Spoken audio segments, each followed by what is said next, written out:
Hal lucu yang kemarin saya temu waktu demo itu adalah pembubaran DPR. Karena pembubaran DPR itu nggak mungkin secara undang-undang.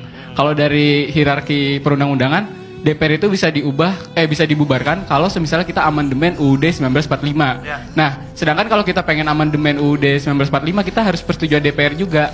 Karena kan MPR itu anggotanya DPR sama DPD kan. Nah, bakal sulit kalau misalnya kita ngebubarin DPR karena ya berarti secara nggak langsung dia setuju buat bunuh diri gitu kan, pembubaran diri dia sendiri.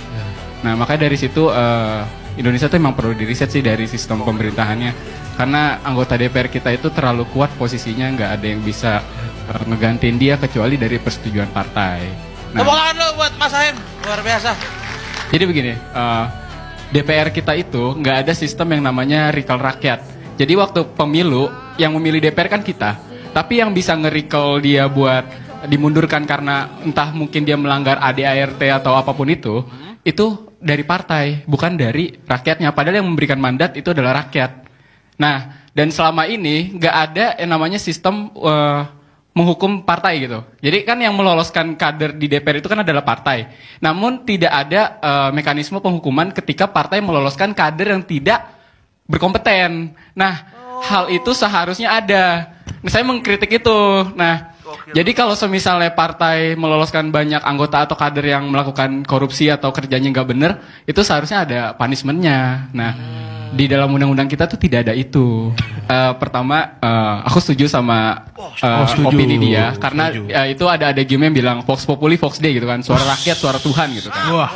Tapi buat pembubaran itu memang kita harus melewati konstitusi, nggak bisa secara langsung. Bahkan kalau semisal ada komen TikTok yang bilang suruh presiden aja bubarin DPR, nah itu juga nggak bisa, karena kalau kita ngacu undang-undang 1945 yang berarti netizen bodoh. Kok framing? Enggak, jangan framing dulu. sih. Kok framing nggak boleh gitu dong. Gitu.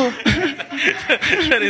Gak bisa gitu dong. Lanjutkan. Di pasal 7C itu udah dijelaskan kalau presiden nggak bisa ngubarin DPR. Bisa. Nah, jadi salah satu caranya ya lewat konstitusi itu sendiri, yaitu amandemen. Itu.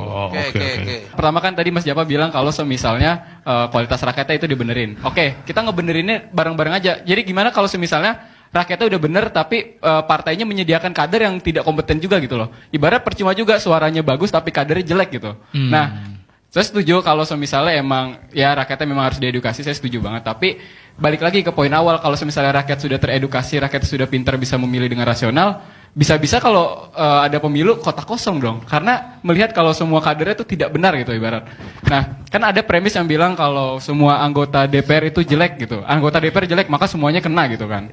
Nah, hal itu perlu dikritisi lagi, nggak semua calon anggota DPR itu kan jelek kan. Nah, dari permasalahan itu memang seharusnya partai itu kena punishment kalau misalnya dia mencalonkan kader yang tidak kompeten gitu kan. Nah, kesalahan anggota DPR itu kesalahan partai juga karena kaderisasinya buruk gitu kan. Makanya bisa menghasilkan calon yang buruk. Nah, makanya aku tetap konsen kalau misalnya tiap partai itu memang harus dapat punishment. Nah, jadi biar partainya itu juga takut juga kalau misalnya pengen meloloskan si A, si B, si C. Kita lihat dulu nih, si A berpotensi masalah nggak atau si B punya potensi masalah nggak, seperti itu.